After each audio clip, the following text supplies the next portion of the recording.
Siemano, miodowi szaleńcy, miodopijcy, miodowi maniacy, Kings of Mead w trasie i przemieszczamy się, już prawie jesteśmy u celu, prawie 5 godzin podróży, ale jedziemy do pewnej bardzo małej, zaprzyjaźnionej z nami miodosytni.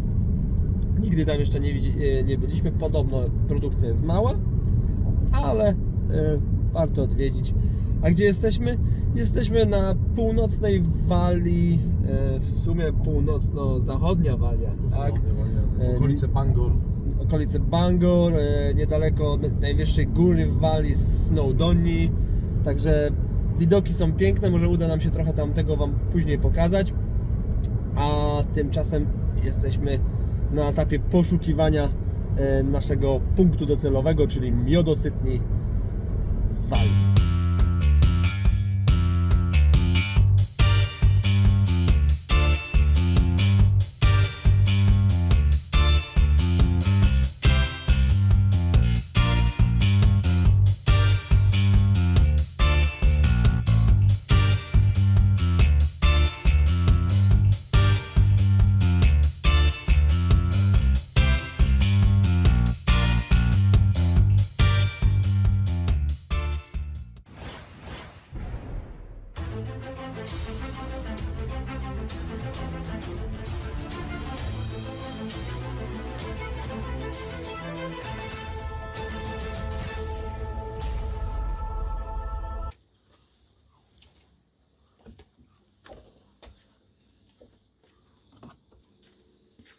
We're on northwest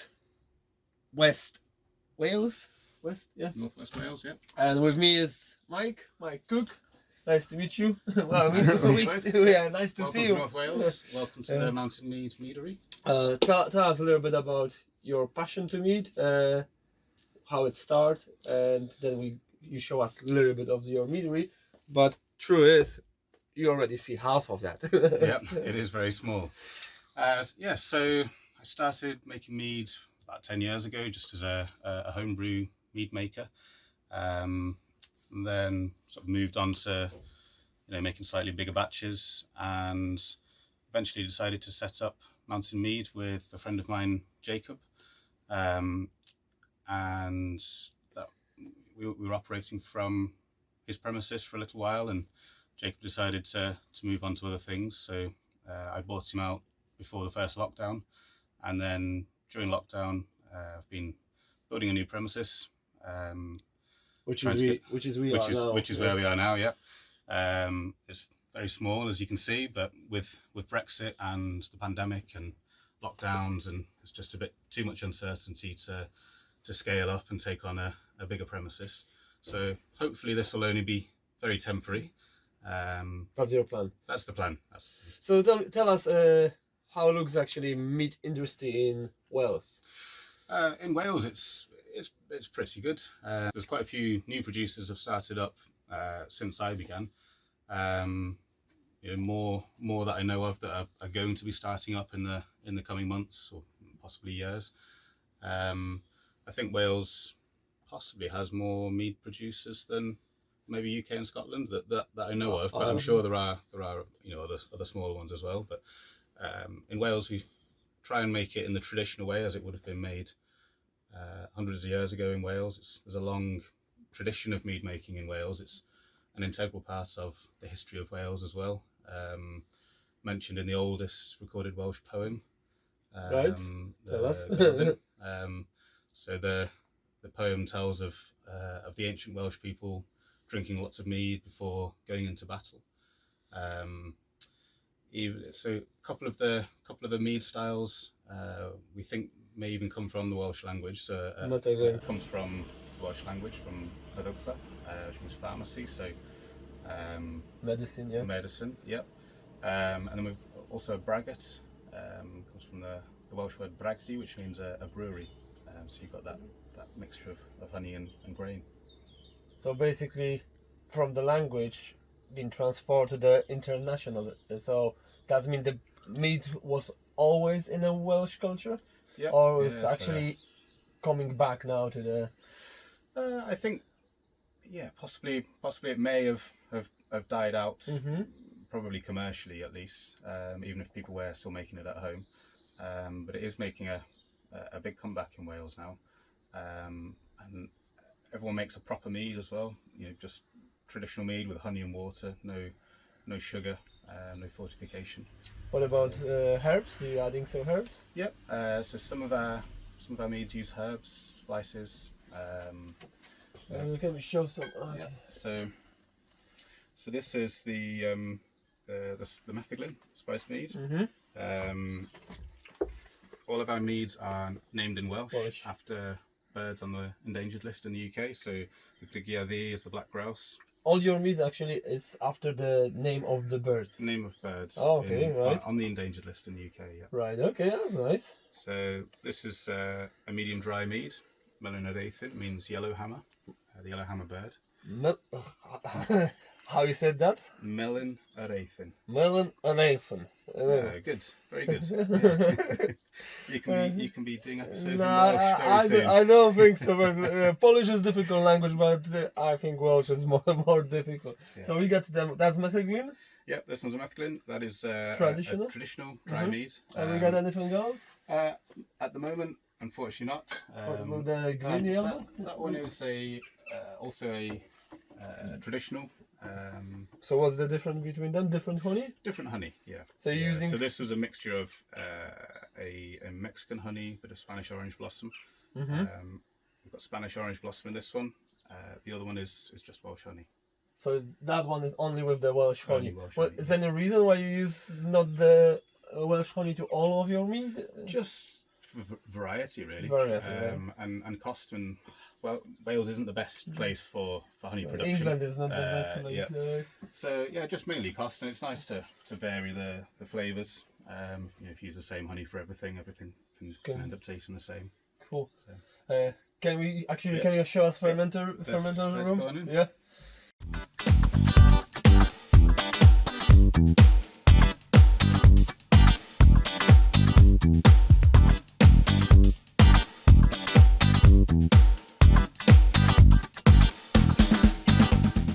Hi guys, I took over from Matt. I'm going to take you on a grand tour of this fantastic meadery. So Mike, can you give us a bit of like a show around? Yep. So this is the production facility, as you can see. Not much bigger than the storage side, but we've squeezed everything in. So with relocating, we've invested in some new tanks. We used to ferment in plastic, but like stainless steel is a bit easier to clean, less chance of contamination. So how big are these tanks? So 300 litres. These are 300 litres. I made a slight mistake with building the building in that I put a very narrow door on the front. So this was the biggest tank that I could actually get through the door. So we used to ferment in plastic, as I say. We used to mix everything with that, which I'm sure many people will be familiar with, and it's not kind on your back. It's still better than trying to mix it with a spoon or with anything else. Yeah. But just to make it clear, that's just like a temporary location. This is a temporary location. Yeah. So hopefully, once Brexit and the pandemic settle down, we will relocate somewhere a bit bigger and have a bit more space to move around. Well, you might need to take the door out, in order to move everything back out. It could be easier. Could be easier. So this is our new mixing tank. We've got the motor on the top, some paddles inside, so hopefully that's going to save a lot of So instead of using this bad boy, you just pour it in, leave it to go. Once mixed in there, we pump into these fermenters. They're variable capacity, so gives us a little bit of flexibility. Oh, is it the one with like a moving top? So with the moving top. So you don't have any like a headspace basically. Exactly. That's another reason for upgrading, just to try and eliminate that air at the top. Are these actually with the temperature control? These aren't with temperature control at the moment. Rather than controlling each tank, what we've done before and what I've tried to do here is to control the overall temperature of the room, right? And just control the fermentation. I guess on such a you know, not massive area. It's probably slightly easier to It's control easier the to temperature. do. Yeah. No, it's great. But yeah, when we do move, I think we'll probably have to look at maybe, you know, implementing some sort of temperature control for each Well, tent. you never know. You might sell upgrade. these ones and upgrade it to, like, you know, Yeah. 10,000 liters or something. Yeah. Which, you know, I wish you the best, obviously. Yeah. So we have got a So- few fermenters. Yeah, so we've got various fermenters. I've also upgraded the filter. You can see on the top shelf there, that was our old filter, which was incredibly small and took a long time to filter.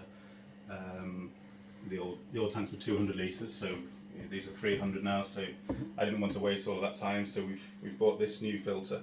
The benefit of this one is it is an absolute filter, so it's a cartridge filter. We're using a 1 micron filter in this side, and then 0.45 on this side is like a final filtration. Is that enough to actually get rid of all the yeast cells? From That the should be mead? enough to get rid of absolutely everything. Cool. I don't add sulfites. Well, to my next preserve it, question, so you sort of that's- like a come ahead because my yeah. next question was, do you actually stabilize your meat, adding any chemical additives? But, No, we try and no. stay away from chemicals. Just, you know, to try and keep it as natural as possible. With a good filtration, you can achieve that. But without it, it'll be quite difficult. So yeah, that's you know, that's really good. People So- actually do appreciate sometimes that sort of like a natural approach, no additives, no. Yeah, No, yeah. no, I mean, like, honey's a natural product anyway. You know, Certainly is, yeah. gluten free, vegetarian. It ticks a lot of boxes, so thought we might as well keep the sulfites out as well. You said your production is temporarily on hold, but we saw you've got some bottles in stock. Can you tell us where we can actually, if anybody would like to try mountain mead, where can they get it from? Yep, so we sell our meads via our website, mountainmead.co.uk. If you check out Facebook, Instagram, Twitter as well, you can find information about updates, how the production's coming on. We also sell via Amazon, and there is a Welsh website selling products from across Wales called Discover Delicious. So you can also get them from there. We are in various shops as well around Wales, so anyone visiting Wales might find us in a shop. But yeah, other than that, food festivals, Christmas fairs, that sort of thing. So like a typical, obviously, mead making sort of environment. The one last thing, obviously mountain mead, that's an English name. What's the Welsh name for your meadery? The Welsh name is Merdd Mynydd, which is a direct translation of mountain mead. The meadery is based just in the foothills of the Snowdonia mountain range. We sort of back onto Moyle Key here, which is one of the last mountains in the Gliders mountain range. Brilliant, fantastic. Thank you very much, and obviously good luck in your moving into the bigger premises and in your black mead adventure. Thanks very much. Yeah. Great to see you both. Absolutely, Look forward to likewise. the Mountain Mead Meadery.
So not far away from Mountain Meadery is the longest name for the village in the world, and we took Mike with us because there's no way I even try read that.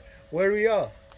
Okay, so we're on the Isle of Anglesey, and we are in the town of Llanfair, Pwllgwyn, Gwyddcogerig, Gwynglobor, Santasilio, Gogogoch. That's Now it's your turn. Llanfair. Pus, gwingif, Pusgingov, go gerig, Go Gerrit, gwingrobos, Gringabos, Santicilio, San Cecilius, go go goch. Go Go Go. Yeah, good. Yeah? Yeah, I you'll didn't be- swear it. You're swearing. I'm not swearing. Yeah. Crazy. But yes, if you somewhere around here, you can try great meat from Mountain Meadery, but it's definitely a place where it's worth it to come and just do it pictures under the sign on the station. It's crazy, crazy. Cheers.